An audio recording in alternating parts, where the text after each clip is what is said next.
right. Let's see. After obtaining blood culture, which of the following is most appropriate immediate intervention? 65-year-old woman, hypertension, type 2 diabetes, against the ED, severe abdominal pain and vomiting, appears pale, diaphoretic. Her vital signs are temp of 98.6, pulse of 110, respiration 22, blood pressure 85 over 50, so pretty low. O2 SAD 95. Examination reveals distended abdomen, diffuse tenderness and guarding. Labs show increased, so like a leukocytosis here, hematocrit of 30, and then serum lactate, or lactate levels up as well. I think for something like this, let's say it's a 10. I mean, off the bat, after he's seeing all of this, her blood pressure is a little low. I'm just between like, my first gut was like intravenous antibiotics with the lactate and the leukocytosis. My only hesitate and guarding, diffuse tenderness and guarding. Does it say where? No, just diffuse. Abdominal pain, vomiting, 12 hours. So her blood pressure could be low just from the vomiting. But it doesn't ever hurt to do fluids in a situation like this. What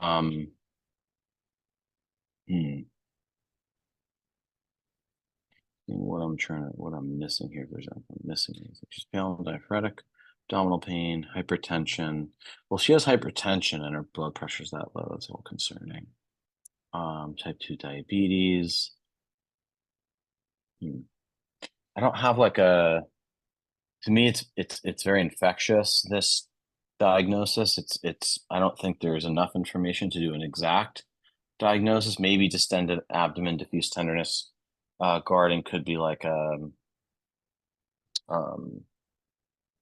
like a SBP, like a peritonitis, something like that. Okay. I think that I would do intravenous antibiotics and not the saline bolus, even though that's not a bad choice. I'm just Okay. trying to think of like what I would do in the situation. So actually, okay, so this is Oh, a okay. this is Wow. a All little right. bit more of a surgery question here. So Okay. she has like an acute abdomen is what you call it, right? Somebody that you Okay. just barely touch their stomach and they're wreathing in pain, right? And Okay. they're hypotensive, they're septic looking. So you're wondering if they have like a bowel perf or something like that, right? Okay. So Okay. acute peritonitis is what they call it, right? Okay. I thought it was like a So spontaneous, like this, what's the SBP one? Like yeah, SBC, spontaneous. yeah, spontaneous Yeah, that's what I bacterial, was thinking in that yeah. world. So that in itself, that's more of a that's usually with people increased risks of like if you have ascites That's because what I was thinking. Yeah. yeah, So I'm like, I just know that, but I don't know this yeah. part. Okay. So acute abdomen, right, which is possible bowel ischemia perforation, right? So patient's history of hypertension, diabetes increase their risk for these complications. But really, really bad abdominal pain, right? Mm-hmm. On your surgery rotation, you'll learn that practically if you barely touch their stomach or wiggle their bed, they're going to be wreathing in pain, right?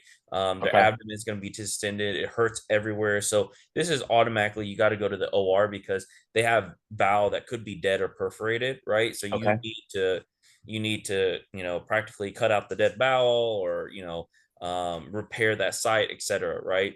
Okay. IV fluids, IV antibiotics is good, right? But in this case, right, with an acute abdomen, the answer will always be on your test, right? Go back to the OR and open it, right? So Okay. XLAP, right, or exploratory laparotomy, right? So you're really trying to find the perforation or the dead bowel so you can fix it or take it out, right? Okay.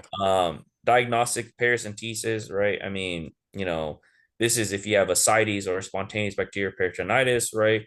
But this is not going to be the case here. You already have an acute abdomen. You got to go back, and then giving nausea medication that's not going to treat any. I mean, treat symptoms, yeah, but if you have rotting dead bowel in there, right, patient's gonna die pretty fast from infection. So you got to go. Okay.